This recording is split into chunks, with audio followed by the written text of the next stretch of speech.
Ukraine യുദ്ധത്തിന്റെ പേര് പറഞ്ഞ് യാതൊരു ബന്ധവുമില്ലാത്ത ഇന്ത്യക്കാരെ തോക്കിൻ മുനയിൽ നിർത്തിയിരിക്കുകയാണ് ബ്രിട്ടീഷ് സൈന്യം. റഷ്യയെ തളർത്താനെന്ന പേരിൽ കമാൻഡോകളെ ഇറക്കി ബ്രിട്ടൻ നടത്തിയ ഒരു കപ്പൽ വേട്ട ഇപ്പോൾ ഇന്ത്യയെ കട്ടക്കലിപ്പിലാക്കിയിരിക്കുകയാണ്. തങ്ങളുടെ പൗരന്മാരെ വെച്ച് പാശ്ചാത്യ രാജ്യങ്ങൾ കളിക്കുന്ന ഈ അപകടകരമായിട്ടുള്ള കളി ഇന്ത്യ വച്ചുപറിപ്പിക്കാൻ പോകുന്നില്ല. ഇംഗ്ലീഷ് ചാനലിൽ വെച്ചാണ് റഷ്യയുടെ സ്മിർട്ടോസ് എന്ന ഓയിൽ ടാങ്കർ ബ്രിട്ടീഷ് മിലിറ്ററിയും നാഷണൽ ക്രൈം ഏജൻസിയും ചേർന്ന് വളഞ്ഞത്. ചിനൂക്ക് മെർലിൻ ഹെലികോപ്റ്ററുകളിൽ നിന്ന് ഇറങ്ങിയ സായുധരായിട്ടുള്ള കമാൻഡോകൾ 6 മണിക്കൂർ നീണ്ട ഓപ്പറേഷനിലൂടെയാണ് കപ്പൽ പിടിച്ചെടുത്തത്. റോയൽ എയർഫോഴ്സിന്റെ P-8A വിമാനവും HMS സദർലാൻഡ്, HMS ലെഡ്ബറി എന്നീ പടക്കപ്പലുകളും ഒക്കെ ഇതിൽ പങ്കെടുത്തു. എന്നാൽ നമ്മളെ പ്രകോപിപ്പിക്കുന്നത് ഇതൊന്നുമല്ല.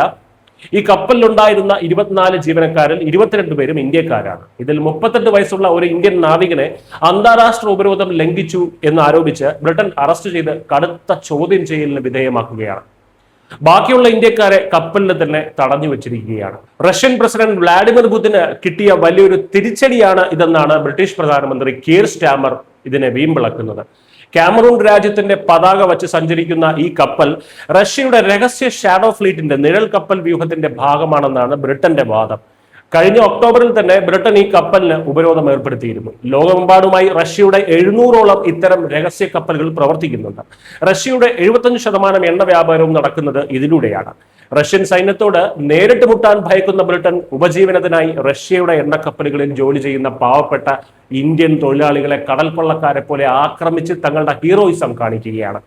ഈ സായുധ നാടകത്തിന് പിന്നിലെ യഥാർത്ഥ രാഷ്ട്രീയം നമ്മൾ തിരിച്ചറിയേണ്ടതായിട്ടുണ്ട്. ആഭ്യന്തര രാഷ്ട്രീയത്തിൽ വലിയ പ്രതിസന്ധികൾ നേരിടുന്ന കീർ സ്റ്റാമർ സർക്കാരിന്, UK കീർ സ്റ്റാമർ സർക്കാരിന് സ്വന്തം ജനങ്ങളുടെ മുന്നിൽ പിടിച്ചു നിൽക്കാൻ വേണ്ടി കാണിച്ച ഒരു വെറും PR സ്റ്റണ്ട് മാത്രമാണിത്. റഷ്യയുടെ 700 കപ്പലുകളിൽ ഒരെണ്ണം പിടിച്ചതുകൊണ്ട് പുതിന് യാതൊന്നും സംഭവിക്കാൻ പോകുന്നില്ല. റഷ്യയുടെ യുദ്ധ സമ്പദ് വ്യവസ്ഥയെ തകർക്കാൻ പാശ്ചാത്യ രാജ്യങ്ങൾ കൊണ്ടുവന്ന ഉപരോധങ്ങളെല്ലാം തന്നെ പരാജയപ്പെട്ടു എന്നതിന്റെ ഏറ്റവും വലിയ തെളിവാണിത്. സ്വന്തം സ്വാർത്ഥ താല്പര്യങ്ങൾക്ക് വേണ്ടിയുള്ള സാമ്പത്തിക ഉപരോധങ്ങൾ നടപ്പിലാക്കാൻ വേണ്ടി ഇന്ത്യ ഉൾപ്പെടെയുള്ള ഗ്ലോബൽ സൗത്ത് രാജ്യങ്ങളിലെ പൗരന്മാരെ ബലിയാടാക്കുന്ന ബ്രിട്ടന്റെ ഈ ധാർഷ്ട്യം അങ്ങേയറ്റം അപകടകരമാണ്. നാറ്റോയുടെ പരാജയപ്പെട്ട ഈ ബിനാമി യുദ്ധത്തിലേക്ക് ഇന്ത്യക്കാരെ വലിച്ചഴിക്കുന്നത് റഷ്യയിൽ നിന്ന് ഇന്ത്യ എണ്ണ വാങ്ങുന്നതിനോടുള്ള പാശ്ചാത്യ രാജ്യങ്ങളുടെ ഒടുങ്ങാത്ത കലിപ്പ് തന്നെയാണ്. സ്വന്തം രാജ്യത്തെ രാഷ്ട്രീയ പരാജയങ്ങൾ മറച്ചുവെക്കാൻ പാശ്ചാത്യ രാജ്യങ്ങൾ കാണിക്കുന്ന ഇത്തരം വില കുറഞ്ഞ നാടകങ്ങൾക്ക് വില കൊടുക്കേണ്ടത് നിരപരാധികളായ ഇന്ത്യൻ നാവികരല്ല. തങ്ങളുടെ പൗരന്മാരുടെ ജീവനും സ്വാതന്ത്ര്യവും സംരക്ഷിക്കാൻ നവഭാരതം ഏതറ്റം വരെയും പോകുമെന്ന് ലോകത്തിന് കാണിച്ചു കൊടുക്കേണ്ട സമയമാണിത്. ലോക പോലീസായി ചമയാൻ ബ്രിട്ടൻ ഇറങ്ങിത്തിരിച്ചാൽ ശക്തമായ താക്കീതും മറുപടിയും ഒക്കെ ന്യൂഡൽഹിയിൽ നിന്ന് ഉടൻ ഉണ്ടാകും. അത് ഉടൻ ഉണ്ടാകുമെന്ന് തന്നെ നമുക്ക് പ്രതീക്ഷിക്കാം. News desk.